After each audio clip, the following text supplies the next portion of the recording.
بسم اللہ الرحمن الرحیم۔ السلام علیکم ورحمۃ اللہ۔ میں ہوں مفتی بلال احمد قادری۔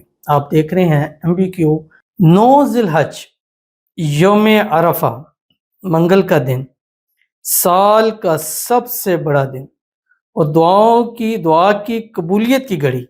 بیٹے چاہیے آج دعا مانگیں، اللہ آپ کی خالی جھولیوں کو آپ کے بیٹوں سے، وارثوں سے، زندگیوں والے، نصیبوں والے، نیک صالح فرما بردار سے ضرور بھر دے گا۔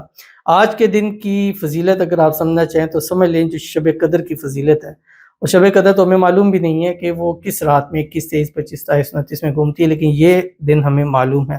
اور دوسری بات یہ ہے کہ آپ سے جو وعدہ کیا تھا کہ ہر روز کا ایک خاص عمل دیا جائے گا، تو آج اس کی کڑی سے 9 ذی الحج کا ہے، یوم عرفہ، اور یوم عرفہ کو اسلام میں بہت زیادہ اہمیت ہے، اور اللہ تعالیٰ نے قرآن مجید میں اس کی قسم بھی اٹھائی ہے، اور قسم ہمیشہ کسی بڑی چیز کی اٹھائی جاتی ہے جس کو انسان سب سے زیادہ اہمیت دیتا ہے اس چیز کی۔ تو آج کے دن 2 کام آپ نے کرنے ہیں، اور جس نے یہ 2 کام کیے ہیں اور دعا کی ہے، اللہ نے دعا کو قبولیت بھی بخشی ہے، اور اللہ نے اس کو وارث بیٹے بھی ضرور عطا فرمائے ہیں۔ ویڈیو کو لائک کیجیے، اکاؤنٹ کو فالو کیجیے، اجازت کے لیے کمنٹ میں اللہ ضرور لکھیے گا۔ اللہ اکبر، اللہ اکبر، لا الہ الا اللہ، واللہ اکبر، اللہ اکبر، وللہ الحمد۔ آج آپ نے کیا کرنا ہے، ایک تو جو ہماری روز کی روٹین ہے، صبح اٹھیں، ایک تسبیح درود ابراہیمی جو ہم نماز کے اندر پڑھتے ہیں، اللہم صلی علی محمد وعلی آل محمد کما صلیت علی ابراہیم وعلی آل ابراہیم انک حمید مجید، اللہم بارک علی محمد وعلی آل محمد کما بارکت علی ابراہیم وعلی آل ابراہیم انک حمید مجید۔ اس کے بعد ایک تسبیح استغفار پڑھنی ہے، رب اغفر وارحم وانت خیر الراحمین۔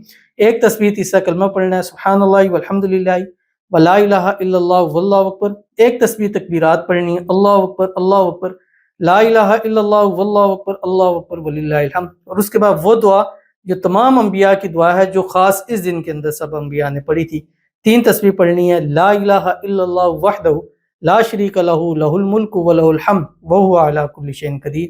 اور اس کے ساتھ 3 تسبیح آپ نے یہ اسم اعظم پڑھنا ہے، اللہم انی اسألک بانک انت اللہ لا الہ الا انت الاحد الصمد لم یلد ولم یولد ولم یکن لہ کفوا احد۔ اور اللہ کے حضور دعا کیجئے گا، نام محمد نام احمد کی منت مانگیے گا، اور نیت کیجئے گا اللہ اس عمل کے ذریعے مجھے اپنے وارث جڑواں بیٹے نصیب فرما۔